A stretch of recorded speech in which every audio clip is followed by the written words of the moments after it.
A very warm welcome to all of you here at the ECM, at the University of Applied Arts, or at this virtual space. We are very happy that you, Iheanyi Onwuegbucha, are here with us tonight. Actually, we would have loved to have you in person here, but it's really great. We had already with our students this afternoon the possibility to come into a little discussion, and we are all eager to learn more now about also contemporary art in Nigeria, where I think, at least I can say from my side, I really don't know anything about it. So it's thank you for sharing this, and my colleague Nora Sternfeld will introduce now Iheanyi to all of you. Yeah, thank you, Beatrice, and thank you, Iheanyi Onwuegbucha, for being with us today. I am very happy that we have our ECM discourse in the moment online, together with many people from all over the world, which is a huge pleasure. I also have the honor to present Iheanyi Onwuegbucha. He's a curator and art historian. He's the curator of the Center for Contemporary Art Lagos, CCA Lagos.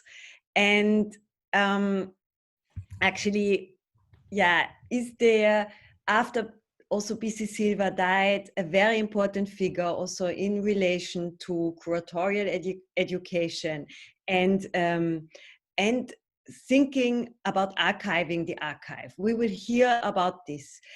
He studied at the University of Leeds and at the University of Nigeria.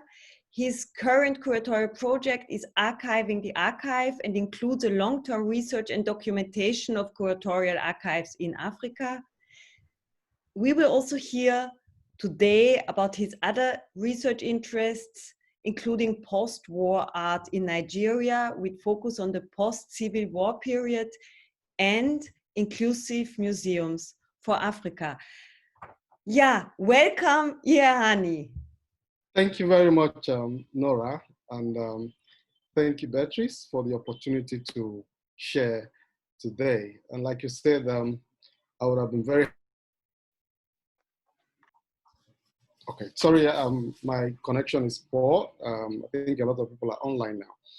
So just to have a better technical situation, let's now just take off our screens and the sound and give the whole space and the word now back to Iheanyi.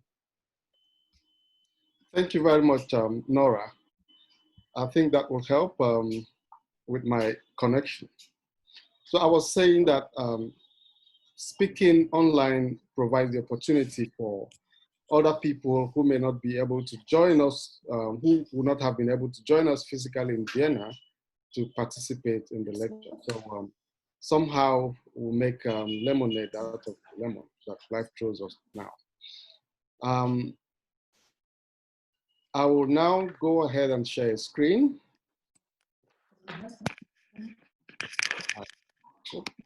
I'll be able to see that. Okay. So today we'll be talking about exhibitions in the making of contemporary art in Nigeria. I think it would be nice if we all put off the sound, because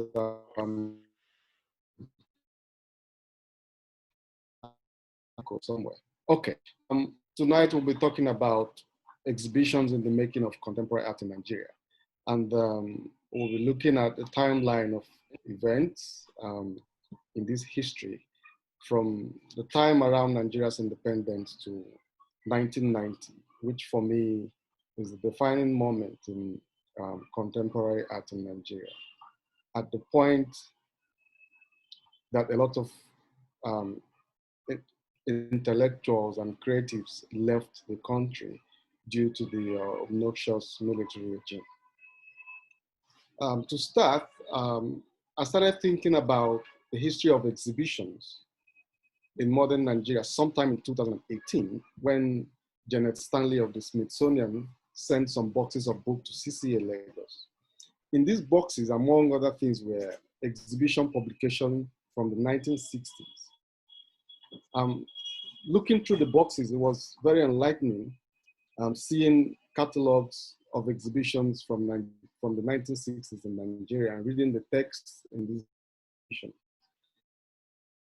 And ever since, I've been fascinated revisiting past exhibitions and trying to find out what the artists did then and how they showed their works and what were the reactions of the public at that time.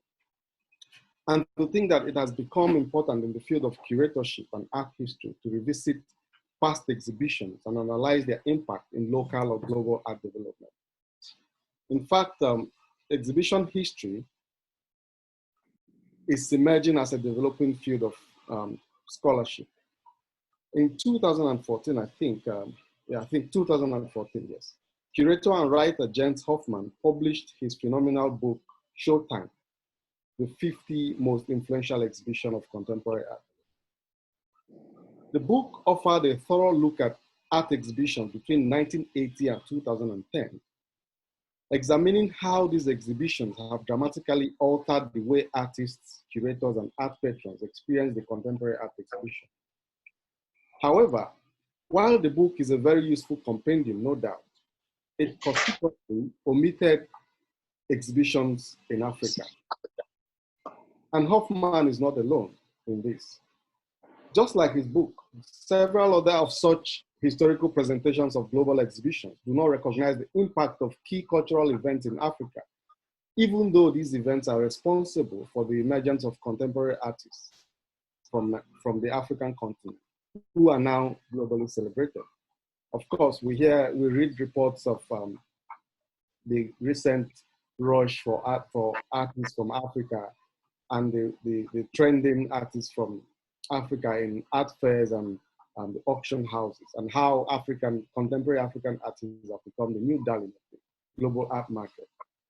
However, when the history of exhibitions is presented, and when these artists are talked about, they will be presented as having been discovered by Western curators and institutions, and how the stories will go how they were invited to show in one big museum or a very prestigious biennale, and how certain curators discovered this artist. But the historians and writers will forget that certain events and exhibitions brought these artists to limelight before the so-called discovery. In Nigeria, little attention has been paid to the art exhibition historical milestones that have shaped the current evolutionary station of contemporary art in the country. The essence and importance of this lecture is taken from a proverb from the Igbo people of Nigeria that says, which I will translate to, a man who can't tell where the rain began to beat him cannot know where he dried his body. It is therefore pertinent to trace important events that triggered the development of contemporary art in the country in order to fully understand its current trajectory and position. As the popular proverb says, sorry, I'm using a lot of proverbs, but that's how we talk here. Until the lions have their own historians, the history of the hunt will always glorify the hunter. Perhaps it's time for historians to look at this history, highlight some of these exhibitions and bring them to fore. And then the lion may be able to tell the story of the hunt. So I think it was in January last year, 2019, that Valentine Umansky invited me to co-curate an exhibition with her in Béthune, France. The exhibition would revisit past exhibitions in Nigeria's history. And I gladly accepted the challenge because first it would provide me, and it had provided me, an opportunity to research deeper into the exhibition history of Nigeria. Today, we'll be discussing these history and key moments and milestones within the foundational 4 decades of contemporary art in Nigeria. I've mentioned in the 1960s to 1990s, the 40-year period, which was before the retrogressive military government of the 1990s. And like I mentioned, it was the obnoxious government and the retrogressive government that clamped down on intellectuals, which in turn forced a lot of creatives and cultural players into exile. Within this timeline, I will highlight the seminal events and exhibitions that is what we'll be talking about today. And the lecture will not only focus on exhibitions as milestones, but we'll also look at other historical events, other cultural or political, that helped shape this history. After that, we'll look at, I will invite us as much as we can do with a screen to look at the exhibition at Labanque Museum in Beijing as a modest attempt to recreate this history in a museum exhibition. But I'll put a caveat that the events that I will be talking about is no means exhaustive. Rather, it's a single perspective of which I expect several other scholars to come forward to fill the gaps in history, because as many people that talk about it, the better. We're also going to look at, I've tried to make it look like, present it like, as you can see on the screen, some form of timeline within the 4 decades I mentioned. And looking at it, we'll begin with the independence period. That is the period around 1940s and 50s, when several African countries were pushing for political independence from their various colonizing countries. That's not, okay. Before Nigeria's independence, a series of events occurred which showed positive signs for the development of exhibitions in Nigeria. First, the British Council, which was established in 1943 in Lagos, organized the first group exhibition of Nigerian artists in 1948. And the exhibition was called the Nigerian Art Exhibition. But of course, I would also like to mention that before the 1940s, Iheanyi Onwuegbucha, who has been referred to several historians as the father of, or the pioneer modern artist in Nigeria, had already had his first solo exhibition in 1920 at the Empire Hall in Lagos. However, the British Council exhibition that I mentioned in 1948 was the first significant group exhibition of modern art, and brought together such an array of artists, including Okebulu Eke, Adeyemi Adenuga, S.A. Chukwuegu, Mohammed Alkali, Akinola Lashekon, M.I. Osage, and J.O. Ugoji, among so many others.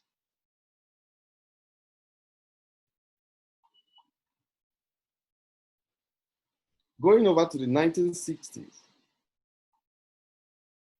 and before then, sorry, in 1957, the Journal of the Black Orpheus, a journal of, sorry, I'm trying to get the screen on, sorry,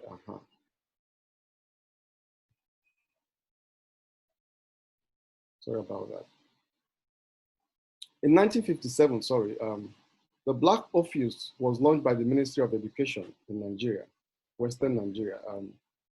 Ibadan at that time was the intellectual and cultural capital of Nigeria before Lagos took over.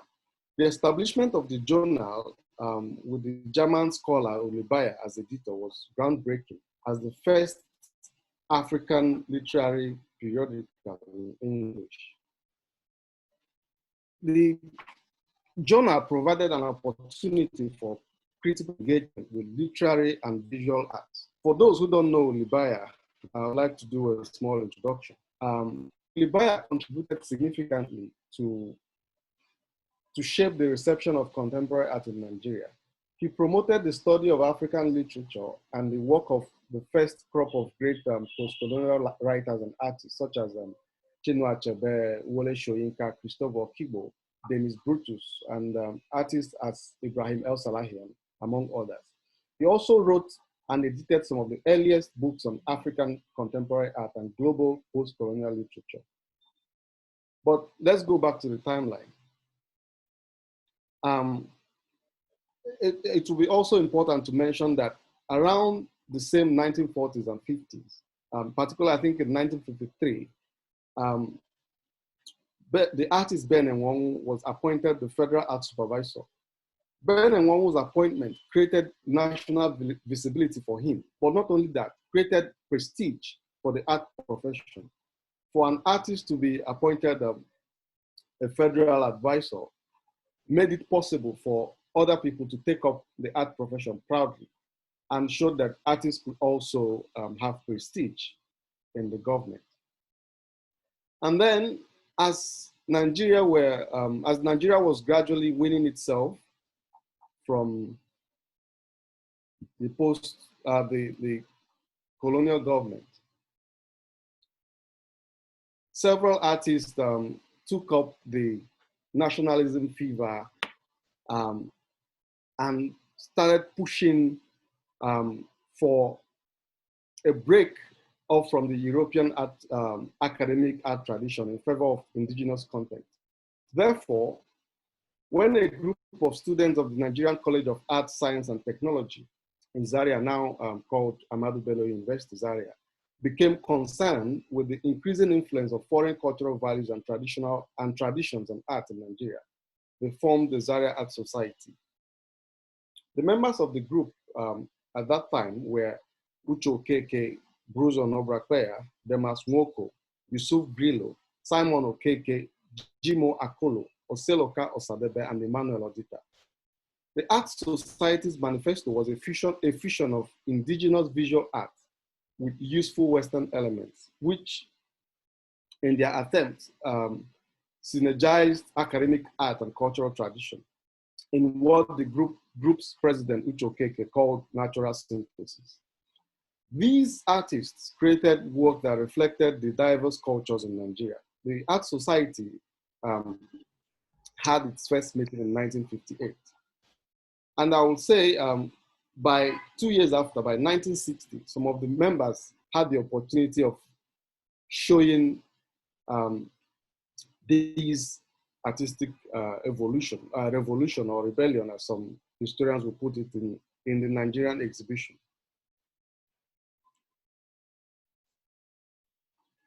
Now that takes us to 1960. The Nigerian exhibition was organized by the Lagos branch of the Nigerian Council for the Advancement of Art and Culture, NCAC, as part of the festivities celebrating Nigeria's independence from Britain in 1960. The exhibition provided the first opportunity for the Art Society members to exhibit their work at the national level and to establish their reputation as a major player in post-independent Nigeria. The exhibition, which included the Art Society members, had other artists such as Yusuf Grillo, Ben Onwuegbucha, Erabo Emopai, Afiekon, among others. The exhibition also could be said to be a milestone of gathering of artists after the British Council's exhibition, which marked a new recognition of modern art in Nigeria, celebrating the achievement of the modern artist. Also, the exhibition showed the interest of the now independent federal government in the advancement of modern art as an important aspect of the nation's development. In a foreword to this exhibition catalog, the country's Prime Minister, Sir Abubakar Tafawa Balewa, noted that first, that the works were of very high standard and that his government would do all, I will quote, in his powers to help Nigerian artists in every possible way. What this proved was that, one, the Nigerian artists have made an effort through their exhibitions to draw the attention of the Nigerian government. And also, it cemented the support of the federal government at that time to the promotion of visual arts. The following year, in 1961, The College of Fine Arts, later Department of Fine and Applied Arts, was established at the University of Nigeria, Nsukka. I will come back to the significance of this school later on today. Also, in the same year in 1961, Mbari Club was founded in Ibadan by the German lecturer and art mediator Ulibaya that I talked about earlier. Ulibaya, alongside Wole Soyinka, Chinua Achebe, and others, established Mbari to create a platform for young artists, particularly some of the members of the Zaria Art Society, to exhibit and publish their works in and garner some international exposure. The formation of the club represents the interdisciplinary avant-garde moment in Nigerian art. Later on, a branch of the club called Mbari Mbayo was established in Osogbo in 1962, the following year. The branch organized workshops with foreign artists, including Julian Bennett from South Africa and Banco Guedes, a Portuguese artist based in Mozambique. Later on, the club would spread to other parts of Nigeria like Enugu with the name Mbari Enugu, and in Benin City as part of the Olokun Gallery, established by Afia Kong and a local artist. These centers followed the general organizing principle of the original Mbari Club in Ibadan, hosting talks and providing platforms for other members of the Zaria Art Society. Not only the members of the Art Society, I would like to clarify, but also other graduate artists from the school who needed a platform to exhibit their works. The formation and spread of Mbari Club across the country inspired the later establishment of several artist groups, which would later form the bedrock of the country's intellectual engagement with art.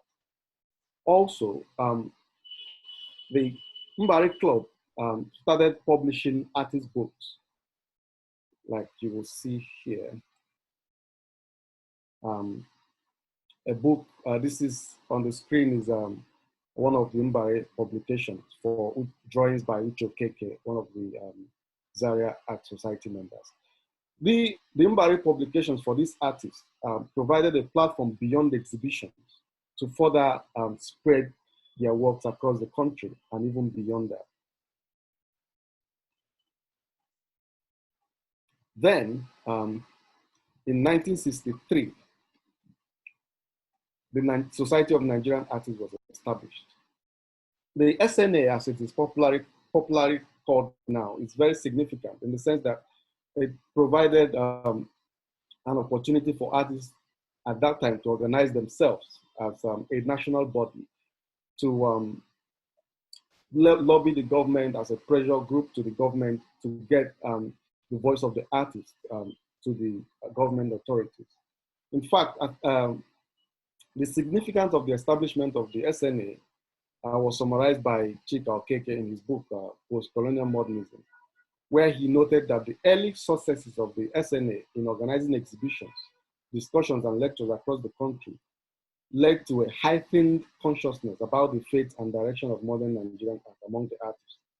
In Chika Okekagu's words, the founding of SNA, I will quote, catalyzed the consolidation of discourses on modern Nigerian art, which has already been initiated by Ona Onabolu in 1920 and sustained through the years by various other players. I will want to now talk about another very significant event, which, although not a cultural event, but triggered several other cultural events and I would say impactful developments in contemporary art in Nigeria. And I'm talking about the Nigeria-Biafra War of 1967.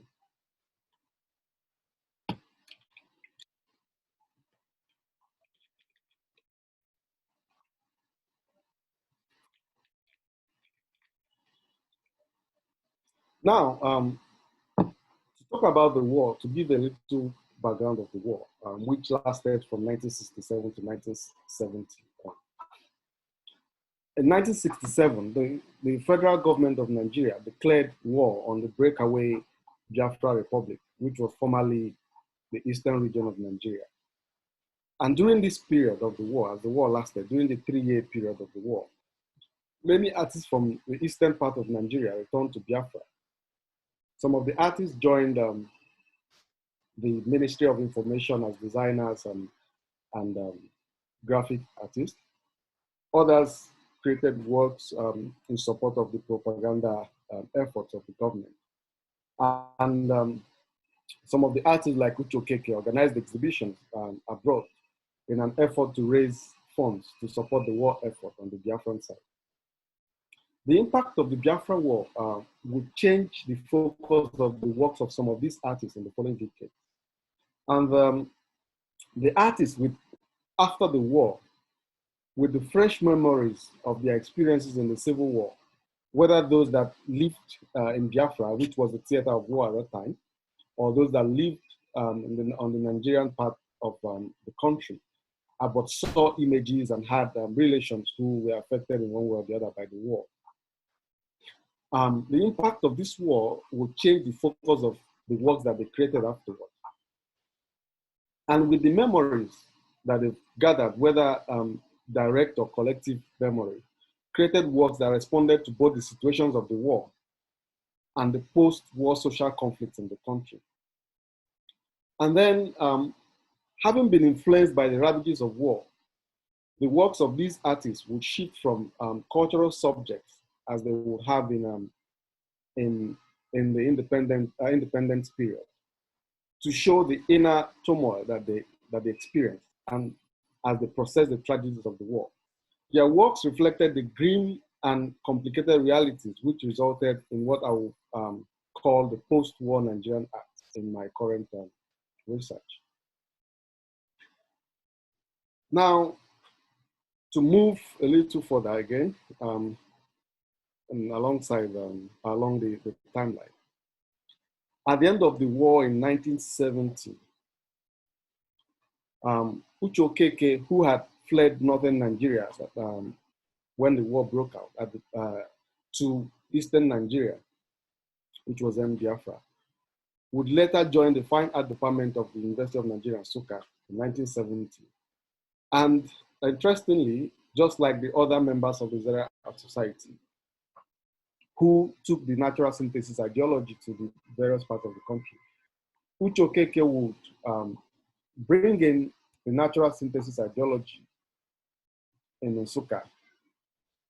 And as the head of the department, he encouraged his colleagues, the other faculty members and students, to draw inspiration from the art of the Igbo people of the surrounding the university. And I would like to note that the University of Nigeria is in the eastern part of the country, which is predominantly the Igbo ethnic group. Many of the artists, including Uche Okeke, found inspiration in the fluid lines and symbols of the Uli drawing created by women as temporary tattoos and wall murals. And in the process, they created a group style that has been termed Uliism.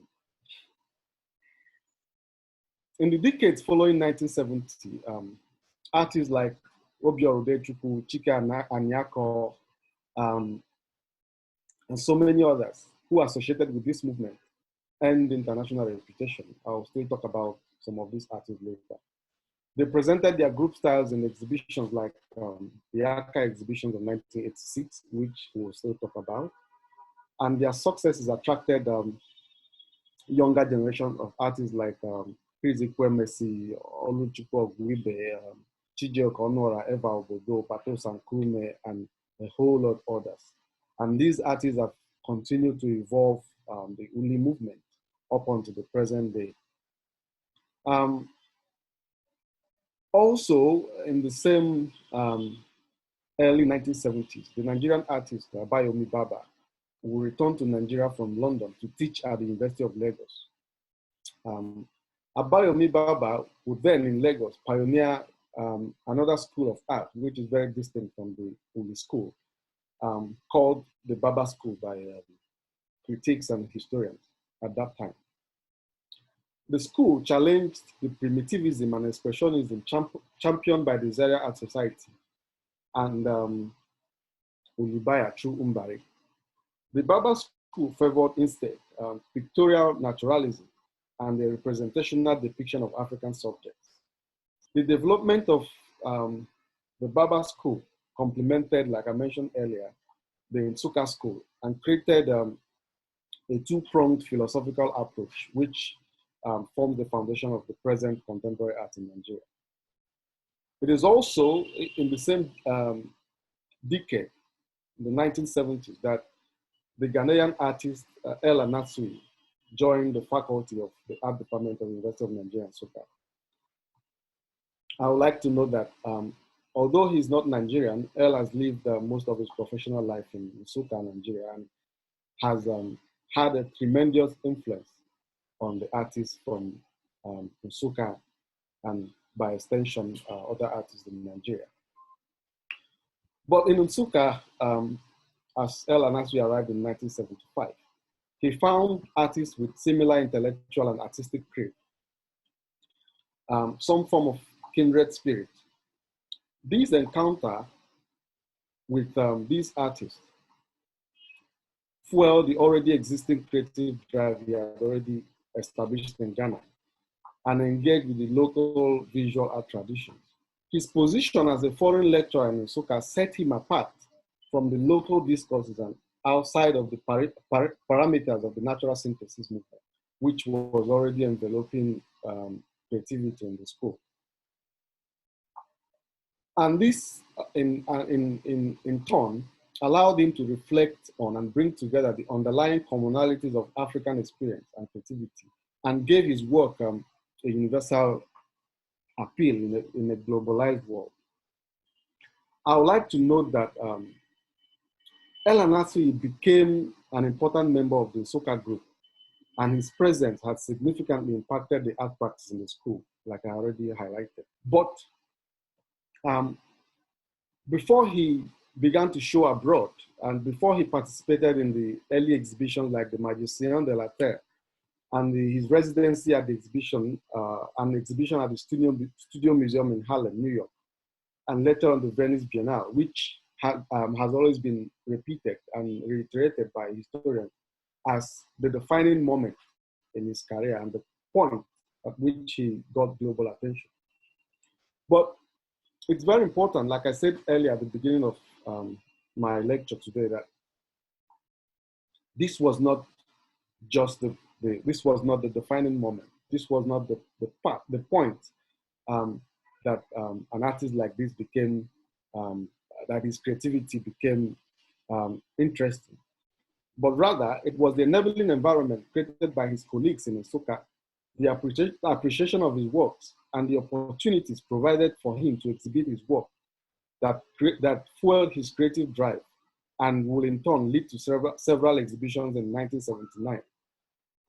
In the 1970s, such like the 1979 exhibition Broken Pots at the Institute of African Studies, University of Nigeria, Nsukka, and the British Council exhibition. In addition, he also showed in 1982 some sculptures, drawings, and photographs at the Goethe Institute, Lagos. Other exhibitions that I would say were significant in his development as an artist would be the Pieces of Wood exhibition in 1987 and the Old and New exhibition in 1991. And after all this, and looking at this, one will now see that Anasui, remaining a flagship and reference point in recent literature on the artistic development of art and artists associated with contemporary art in Nigeria, did not just start with his exhibitions abroad, but with some of these early exhibitions he had in the 1970s and 80s. But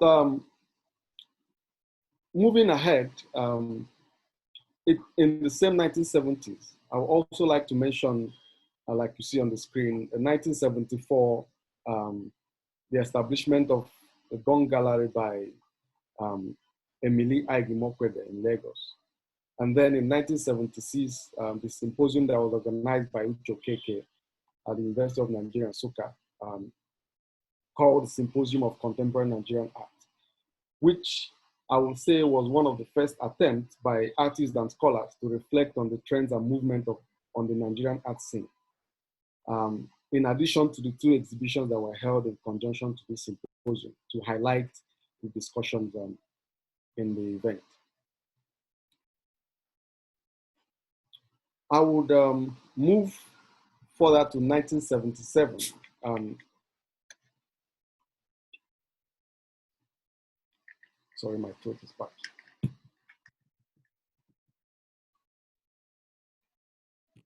The Festac 77, the Festival of World Black and African Art and Culture, I would say is very popular among in almost every part of the world. But for those who don't know about this event, I will talk about it a little bit. In 1977, inspired by the ideological waves of negritude and Pan-Africanism, about 17,000 Black artists and musicians from 55 African nations and countries of the African diaspora converged at the National Art Theatre in Lagos. I would like to also note that the first festival has already held in Dakar, Senegal, before the Nigerian Civil War. And Festac 77 provided a platform to celebrate African culture and showcase to the world African music, fine art, literature, drama, dance, and religion. The event featured a very large exhibition of contemporary art in Nigeria, organized by the Society of Nigerian Artists and the Nigerian National Council for Art and Culture. From the reports of this festival that I saw in my research last year, it was noted that the exhibition presented by the Nigerian artists was the most representative and most comprehensive exhibition of contemporary Nigerian art ever organized up until 1977. The exhibition included students' works from the various art schools in the country and provided an opportunity for many of the young artists to show their works for the first time and to an international audience as well. The organizers invited art students, their lecturers from the major art schools around the country to submit work. So not only did they show professional artists, they also provided an opportunity for students to show their works, ranging from graphic design, textile, sculpture, painting, and what have you. This exhibition also, I would like to note, resulted in the establishment of the Nigerian National Gallery of Modern Art 2 years later. And the National Gallery of Art, as it's popularly called, would inherit some of the works that were donated after this exhibition. Now,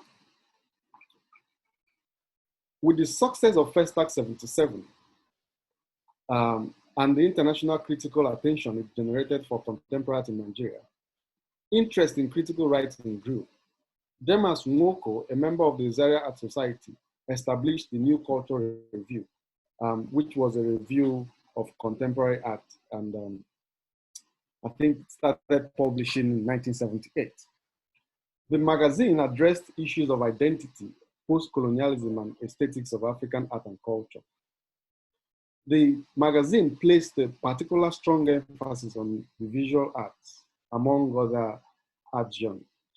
It started with an illustrious editorial team that consisted of important artists based on the African continent and in other parts, like the American sculptor Melvin Edwards, the London-based Nigerian artist Taiwo Jegede, and other artists like Ucho Keke, who were later on joined by the art historian and emeritus professor Ola Oloidi, who is currently at the University of Nigeria, Nsukka. The New Culture Review delved into many such issues such as identity, colonialism, post-colonialism, as well as the history of tradition that highlighted the new African reality. and the way these elements were being engaged by the artists at that time. The key section of the New Culture Review focused on aesthetics of African art and culture. And the various editions of the magazines were filled with exhibition reviews, reviews of artist works, and essays by artists, in addition to a very important section, the children's section, which, according to B.C. Silva in a review of the magazine, makes for a palpable dynamism of the cultural and creative sector around that time. The 11 issues of the magazine, which were published between November 1978 and October 1979, are symbolic of the plethora of other journals, magazines, and reviews nurtured by the euphoric scholarship of the post-independence period, and were propelled by artist-led organizations and the dynamic university presses in Nigeria. And then some of the magazines and journals that came as a result of New Culture were the USO Nigerian Journal, the Glendora Review, the magazine, the I magazine published by the I Society in Zaria, and other ones. Now, I'm very conscious of time, so I will jump quickly to the last event or collective series of events, which is the establishment of the Aka Circle of Artists. Aka means hand in Igbo. So it was in 1986, I think. 1986, not I think, I'm very sure. In 1986, with the precedent set by the Zaria Art Society and the Mbari Club, 13 artists in Eastern Nigeria, who mostly associate with the Uli movement, formed the art collective called the Aka Circle of Exhibiting Artists. Just as the name clearly shows, the artists aimed at not just creating work, but also exhibiting these works. They made and showed very experimental pieces every year, up until 1985, when they stopped showing, and when most of the members moved abroad. I would like to mention the founding members of the group, who were Tayo Adenaike, Chris Afuba, Ella Natsui, Chike Aniako, Obiora Anidi, Ifedora Madike, Chike Ebebe, Chris Echeta, Nsikak Essien, Bona Ezudu, Boniface Okafor, Samson Uchendo, and then Obiora Udechuku. These artists were later joined by Chika Okeka. And what is interesting about the Aka Circle of Artists, and why I've chosen it to as the last significant event and series of exhibitions in my lecture, is that these artists, just like the Zaria Art Society and the Mbari Art Society, Mbari Club, sorry, organized themselves to have critical studio sessions. So they would visit each other in a very well organized calendar, once a month or thereabout. They will visit each of their members in their studio and have proper critique sessions, talking about what the artist is working at that time. And it was also at such critique sessions that they will choose what each member will show in the next exhibition. So in that way, they were able to ensure that each of their members showed high quality works in each of the annual outings. And then there was a cross influence of ideas among the artists, and their emphasis from what they showed were exploration of material and pushing the artistic medium, pushing the limits of the artistic medium. Aka, I would like to note, became an annual festival in Enugu and Lagos, which most of the young artists at that time would note that they were each year they would look forward to what the Aka members would show, as they brought up new ideas and new experiments in each exhibition, and it was something that every young artist at that time looked forward to. And The exhibitions inspired a significant outburst of creative energy, especially among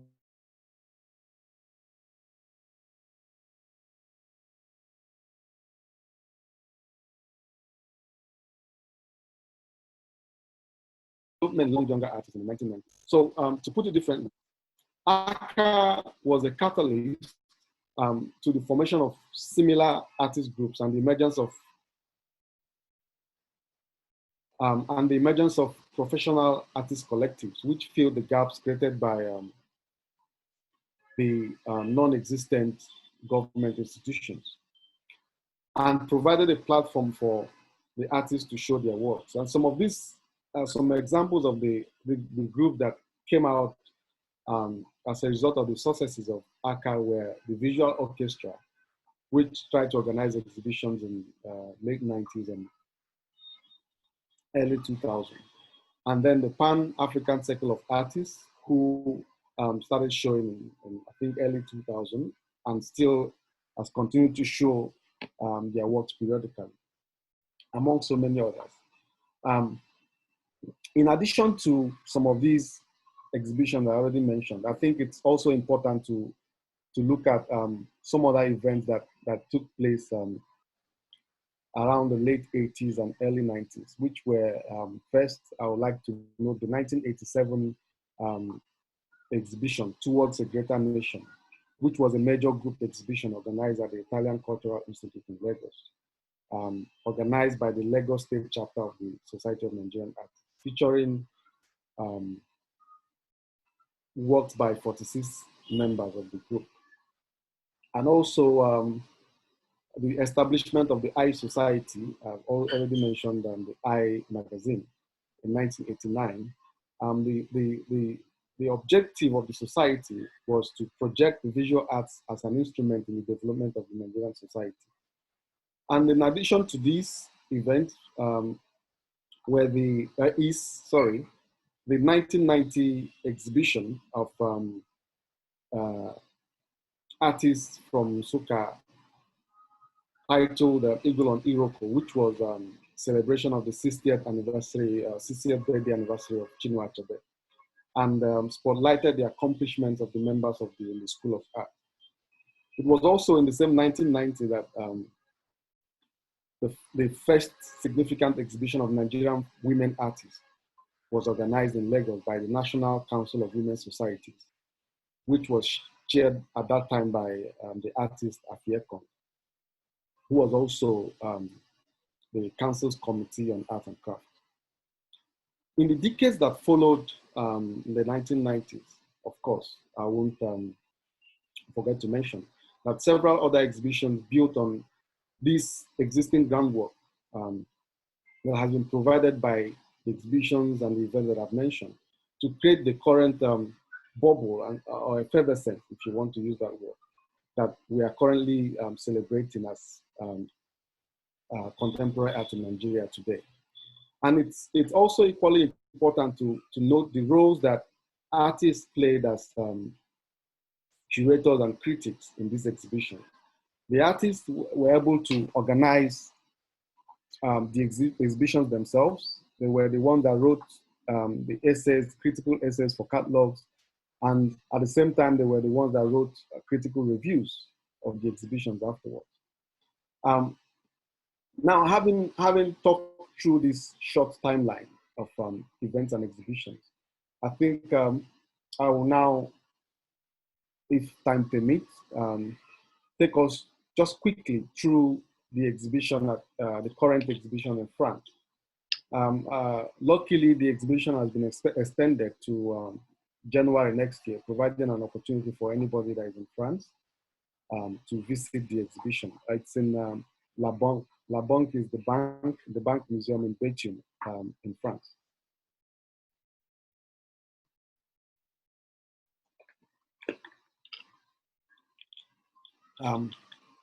This exhibition, within the exhibition, we try to recreate as much as we can some of the events that I've mentioned, but more importantly, we would produce the timeline of events, just as you will see on the screen. And I think this is the same image that was used in the announcement poster of the lecture.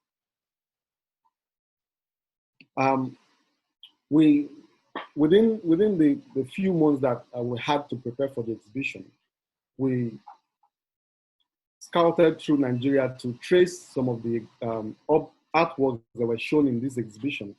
And as much as we could find, we brought in, and where we could not find the particular artworks that were shown in the exhibition, we replaced them with works by the same artist. So here is a view, a part of the exhibition section that showed the Independence exhibition and the works of the members of the Zaria Art Society. And then here is a section of the Mbari Club and the Mbari Mbayo also workshops in Shogo. And the works that we chose were some of the works that were produced in these workshops, and a few others that were shown in the Mbari exhibitions. Then, of course, we could not produce all the works that were shown in Festac because they were in their hundreds. Instead, we put up some kind of exhibition, some form of exhibition list of all the artists in the group, in the exhibition, and then a few other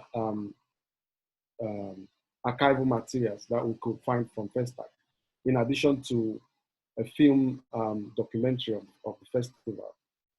And then a section of the exhibition also showed the Nsuka group and some works of the artists that showed the movement.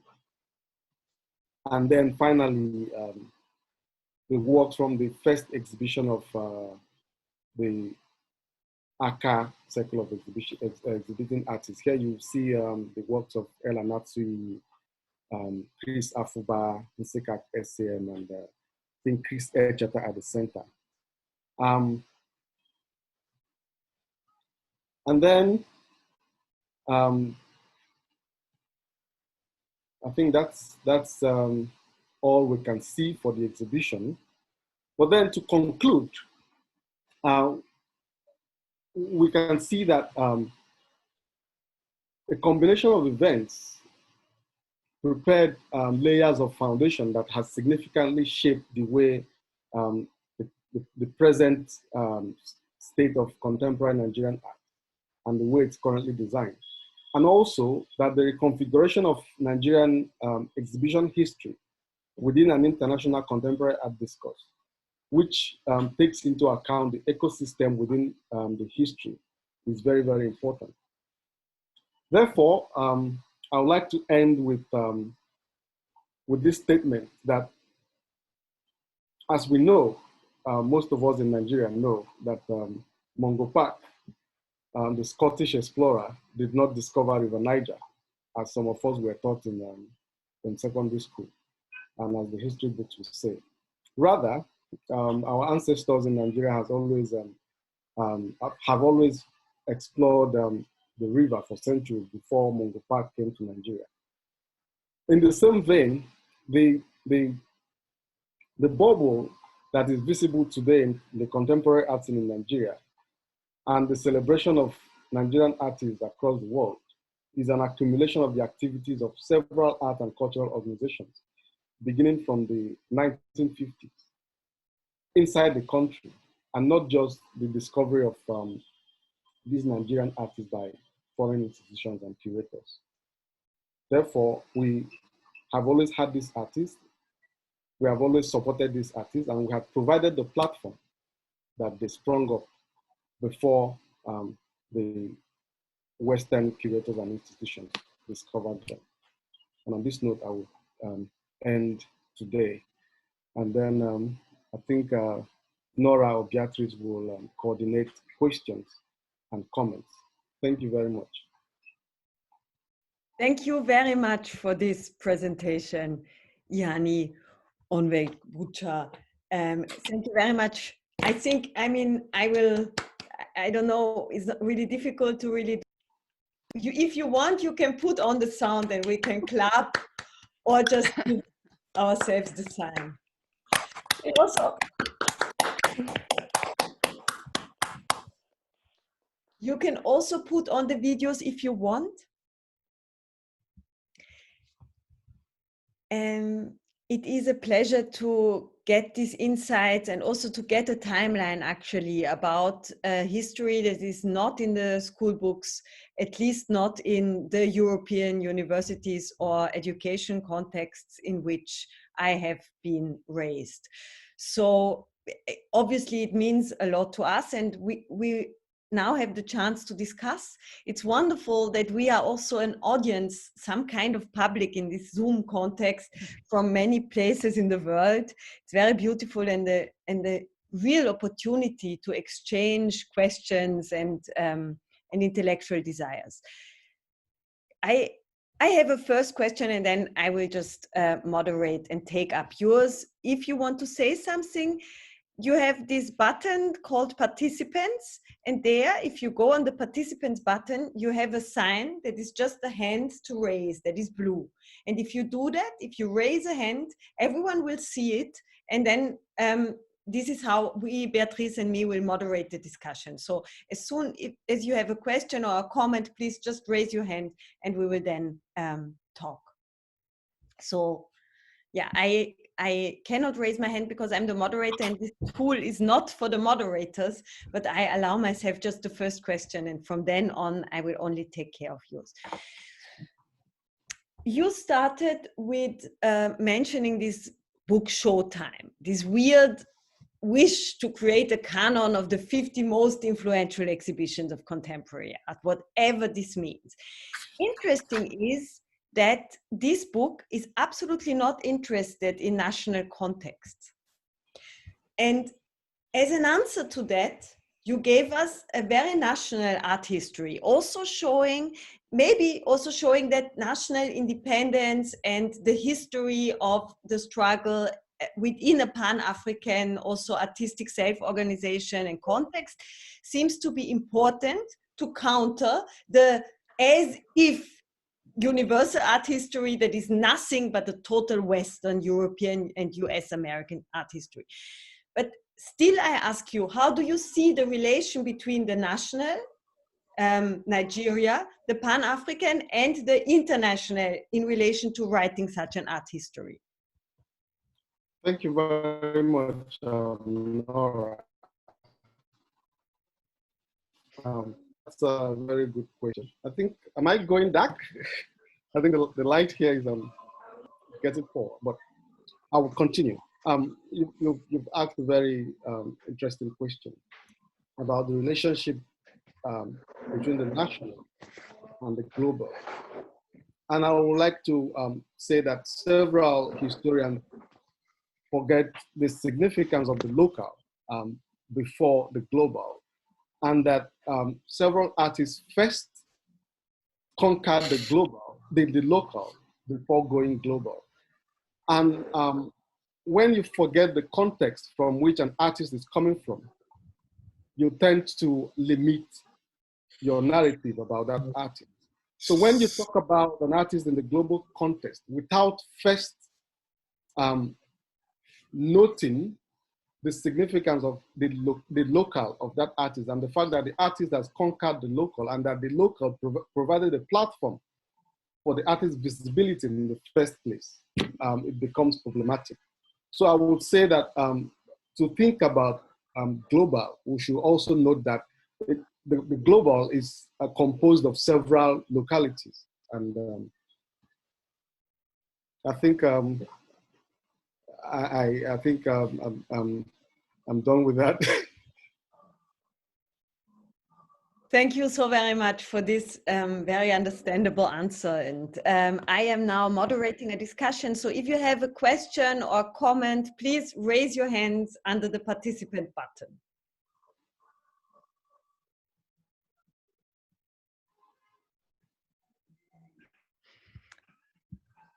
Yes, Shiloh.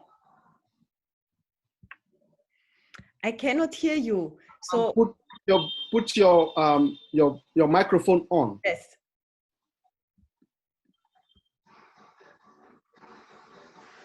Yeah, it's on. Okay. Can you hear me? Yes, go ahead, please. Now we can hear you. Can you hear me? Yes, I can hear you now. All right. Well, Mine is a comment. I'm also a goer. Mine is a comment, and I want to support what Iheanyi has just said. Without mastering the homestead, going out to the global becomes a problem, because the popular saying is that charity begins at home. You must understand who you are before you.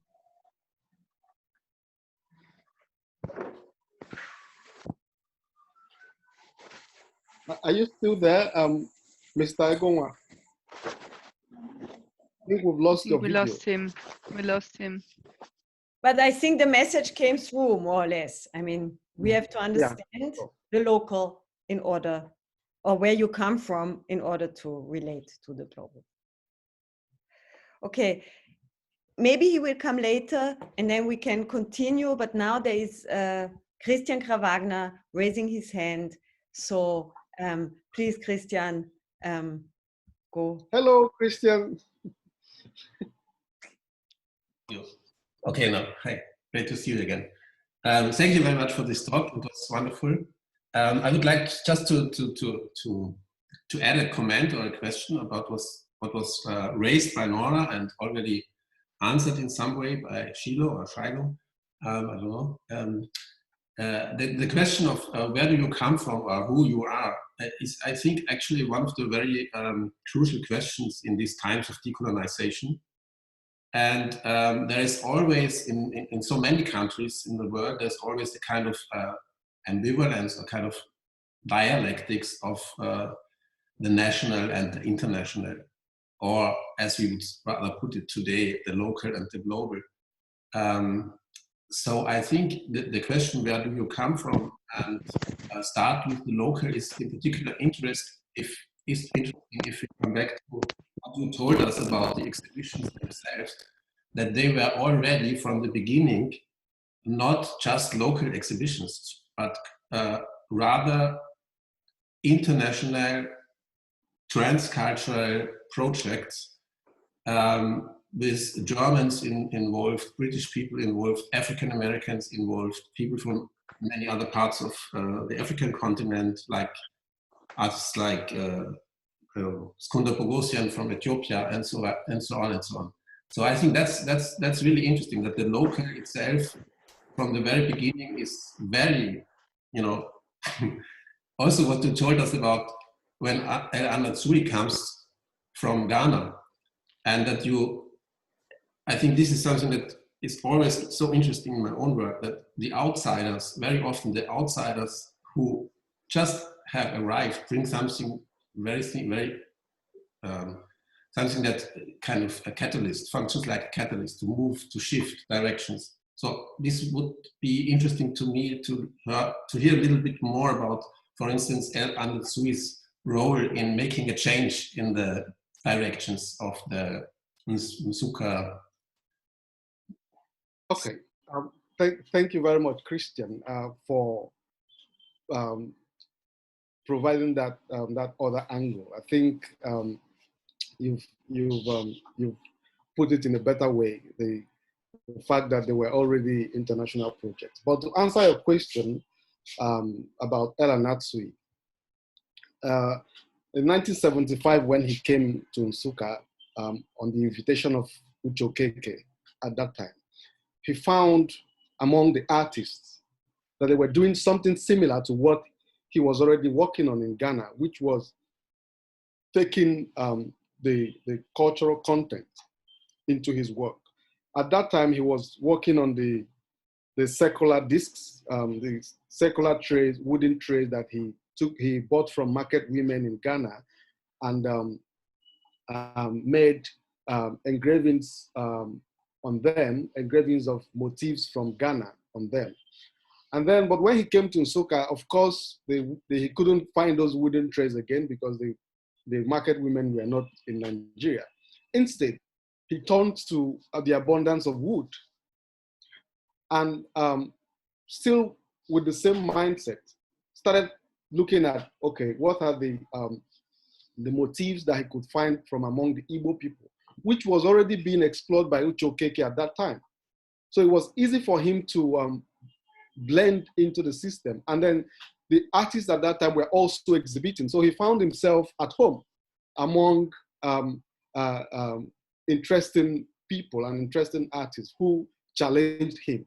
So it was also, I would say, at that time, very interesting for him, both in terms of the new material which he turned to wooden planks, but also working with the same medium of engraving on those wooden planks, and then adding to the motifs he came with from Ghana, adding the ones from the Igbo group, which he found around Nsukka, to that, and then he exhibited. And I would also like to mention that the first 3 or 4 exhibitions he had were all in Nsukka, within the university community, which means he had already an interesting audience who, perhaps after the first exhibition, because of the response, encouraged him to create another exhibition within that group. So he was exhibiting in Uche Okeke's Asele Gallery in Nsukka and the Institute of African Studies Gallery in the same Nsukka, and was showing to audience that included scholars like Chinua Achebe, which I would say I would wish as an artist to have Chinua Achebe visit my exhibition and to exchange with him. So yes, he had a good interaction, and he landed in a very good spot in Nsukka. Thank you. The next comment or question is by Stacey Kennedy. Hi there, everyone. Thank you very much. That was such a fascinating talk. I'm sorry I can't get my video working.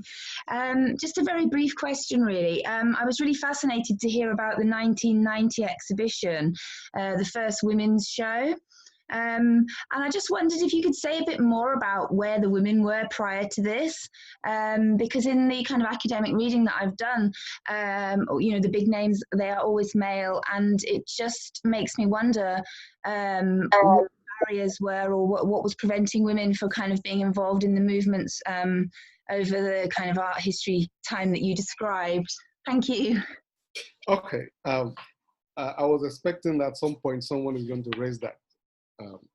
Yes, truly, the art scene within the 4 decades that I talked about were dominated by men. But there were a few women who were also very prominent. And I mentioned Afia Kong twice in the lecture.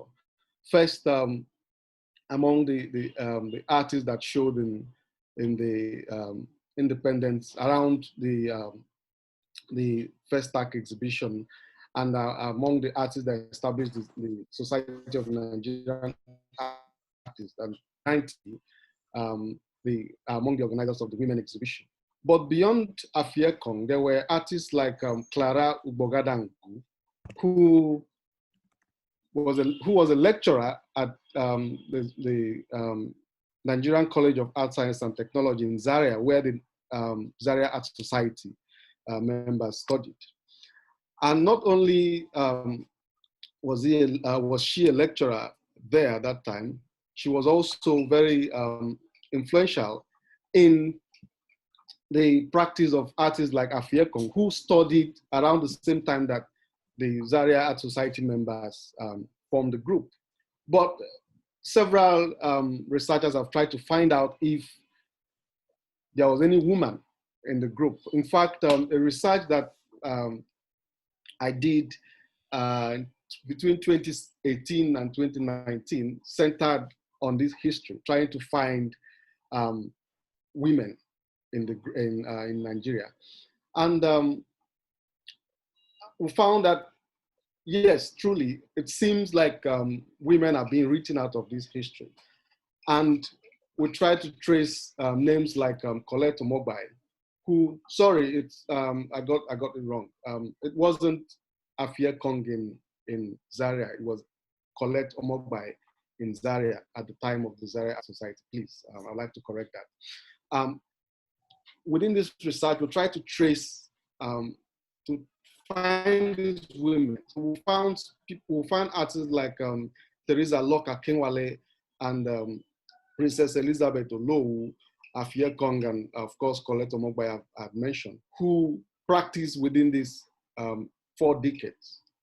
But then we also discovered that artists like Colette Onwuegbucha, who had a very, very, very highly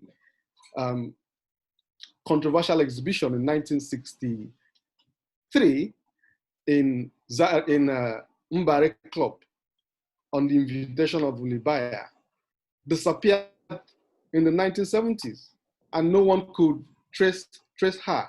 It took 6 months of research to find out that, okay, she retired in Nigeria as an art teacher and art educationist, and that she voluntarily stopped working as an artist from the early 80s.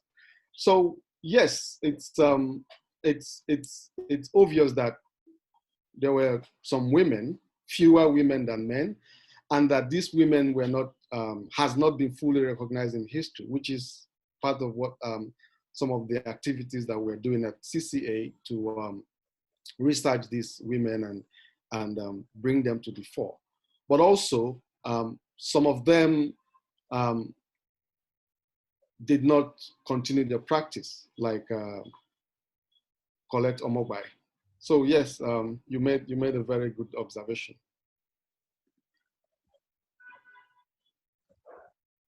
Thank you very much. Is there anyone else who wants to add something, ask something, mention something? I will start calling people out. I can see Professor Onwuzulike is here. I'll start calling them out to make comments. Professor Onwuzulike is my professor at the University of Nigeria, Nsukka. And I can see, I saw. Now he immediately raised his hand, but I have to say, as a moderator, that Radostina Kostadinova was before him. So maybe Radostina and then Professor Nwanze. As you prefer. Maybe this is a minor question that I have, but I can pose it or remark. I noticed that this first independence exhibition was exhibition of arts and crafts.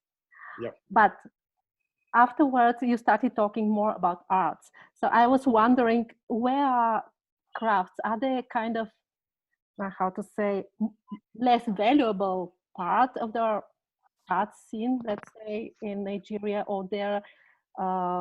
What's the relation between arts and crafts, or are they one?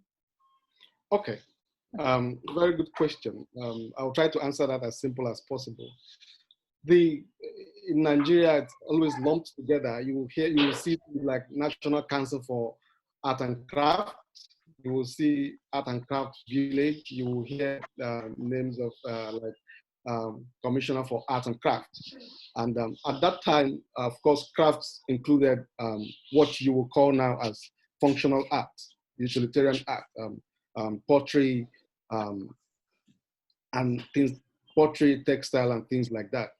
But then I will also note that craft works were not, for instance, signed. So they were exhibited as, okay, this is craft from this particular region of the country, or this is craft work from this particular region of the country, and not necessarily this is a craft work by Iheanyi Onwuegbucha, for instance. So there is the fine art seen as the high art, and then the crafts at the other level. And my focus, of course, is on the high art, the fine arts, and not those other art forms. So yes, that debate will always come up. Yeah. But now with the art universities, the art departments having the applied art section, which includes textile, fashion, even ceramics, and graphic design, that seems to be merging into that. And of course, contemporary art brings in all these things into one. So, but at that time, it was clearly distinct. Thank you very much. So now I'm honored that Professor Onwuegbucha has a question. Yes. Yeah, I like to just talk without appearing on the screen. I want to thank the presenter very much for this historical research, which a lot of our younger generation artists will be very happy about. 2 hours is not enough for him to say everything that he would have wanted to say. That I know very well. But I want to go straight to the point where the speaker before the last person dealt on. He talked about female artists not being mentioned. And I was getting ready to ask what has happened to all our lady artists who in the past at least were very much known. If not the current ones. I must say he's mentioned a few now, like Afie Kong, he's mentioned Ugbodaga, he's mentioned a few people. You remember Okeke is a female artist too. Uche Okeke's wife is also a female artist and has been featuring very well. Olowu was a great sculptor who did so much. But I want to talk about the current female artists. In Nigeria, we have Society of Nigerian Artists, where you have both males and females. It's the general body where all artists are expected to register and discuss art. For a long time, the females truly were not right there on top. And we got worried about it. And sometime in 2003, the National Gallery of Art called out for ladies and asked what was happening. And truly, because of house chores, because of having children and taking care of children, many of them were shy coming out. Many couldn't afford to get really there. The funds were not there for them. The men could struggle very hard and get themselves, known everywhere. And so National Gallery of Arts tried as much as possible to bring the ladies together. And that was the beginning of the society, the Female Artists Society of Nigeria. And now we have female artists. For 17 years, we have been on now, and we've been going places as much as possible. We've been sponsored by National Gallery, National Council for Arts and Culture, the museum. A lot of them have tried so much to see that we get to the top. The professor who was talking before his speaker got muted was one of those who encouraged that Egonwa, Professor Egonwa. He encouraged the ladies very much. But the Dr. DK of the National Gallery was the first person who encouraged us much more than every other person. And for now, we've been having exhibitions, not only in Nigeria, but even outside the country. And a lot has been happening amongst the women. And for us, all we are working towards is making sure that we disseminate information about what is happening in the country, so that, not just listening to radios about what is happening, the visual aspect of it will help those who are literate and non-illiterate to even understand what is happening in the country. And so the ladies are there. And we have people like Ngozi Akonde, who is everywhere. We have the current president, who is Ojobo, moving ladies to the UK, to the US, and to different places. So I think we should try as much as possible to do some research into what is happening amongst the women. Perhaps that will also help us to work a little harder. Thank you very much. Thank you, Professor Onwuegbucha. I would also like to add to that yes, you've highlighted the efforts of female artists to bring themselves to the fore. I would also like to mention that before now, I said that the art scene is predominantly male dominated. But then currently, there's been a push, just like Professor Onwuegbucha has noted, a push by female artists. And I would like to say that in Lagos, there are more female gallerists, dealers, and curators than the male counterpart. And then there is no art organization that you won't see women running things. And what is happening is that there's this push. You can't have an exhibition without thinking about the gender balance. And it's one of the things that I will credit the late curator, B.C. Silva, the founder of CCA, for pushing, really pushing. And coming after her at CCA, it's something that I dare not do, to have an exhibition, a group exhibition, without thinking about the gender balance in it. And I think it's a very good thing. Thank you very much, Professor Nwanze, for bringing that up. Thank you. The next speaker is Vaida Stepanovite. Yes. Hi, thanks so much for the talk.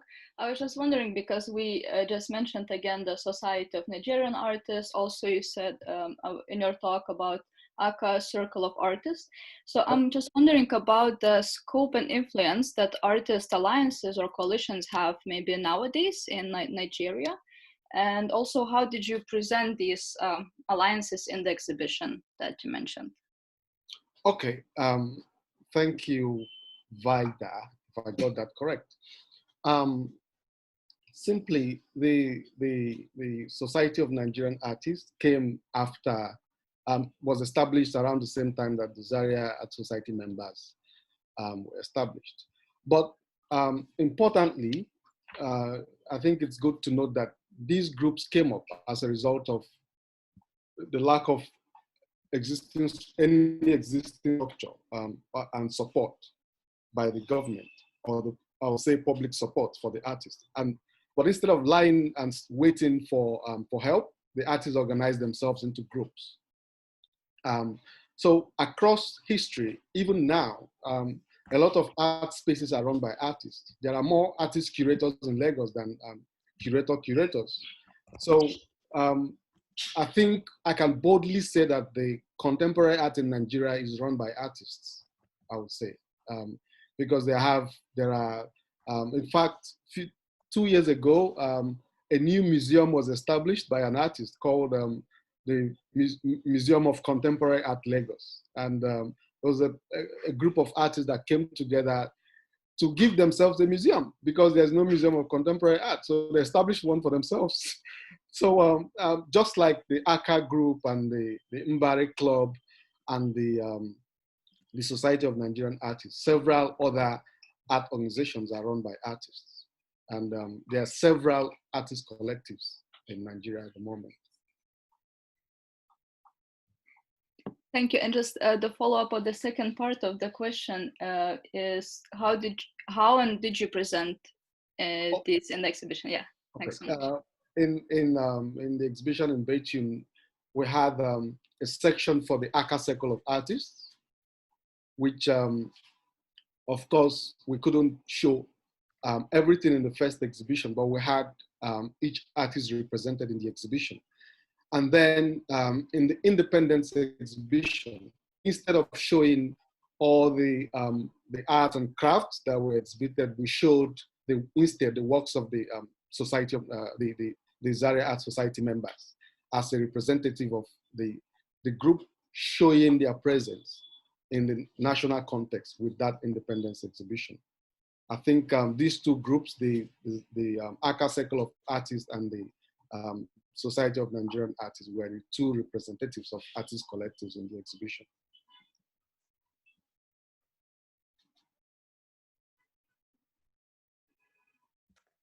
Any more comments, questions? Thank you very much. We could take one more in.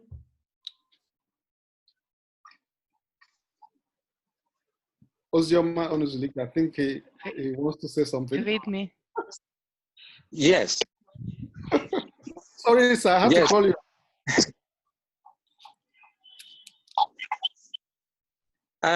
I just want to commend you and your group for this very exhibition, this very important exhibition. I got very interested because I and Nora a few years ago began a research looking at exhibition history in Nsukka and Enugu axis of Nigeria. And then one of my PhD students is also interested in this subject. And when I came to know about this exhibition through Iheanyi Onwuegbucha, it was a very, very exciting one for me. And I'm happy that you've taken it far. And in fact, you've cleared the ground for other people to join in and do a significant work, more work in this direction. So it's an exciting one for me. And I want to say congratulations and God's grace. Thank you very much. So to respond to Professor Onwuegbucha, I would say that currently the CCA is collecting archives of these exhibitions that I've mentioned. So it may be interesting for researchers who want to pursue this history to visit CCA and see what we have. I think I've already made an appointment with Chika Ogukano to visit after once travel is permitted again to continue his research here at CCA. So we believe that within the next 5 to 10 years, we'll have a near complete archive of this history at CCA. I would say, yeah. Thank you. Jens, you have a question? I think I'm done.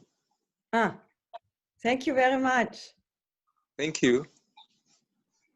Yeah, actually, we are also coming to an end of our time. So it's very difficult to end such a very, very interesting and insightful discussion full of so many moments of new visions and wisdoms. So yeah, it feels hard, but I have to say once again, thank you very much to Iheanyi Onwuegbucha. It is a pleasure. It was a pleasure the whole day, and we have the luxury to see you again tomorrow. Thank you very much. Yeah, no, thank you very much. And for all of you, we also continue with a very interesting discussion tomorrow afternoon, Middle European time, with a colleague who is doing a museum, an art institution called Conflictorium in India. So if you want to join back again tomorrow, this would be a pleasure too. And for now, I just can say thank you to all of you all over the world. It was a pleasure to be here together tonight. Have a good afternoon, evening, day. Thank you very much. So Nora and Beatrice, thank you very much, and see you tomorrow.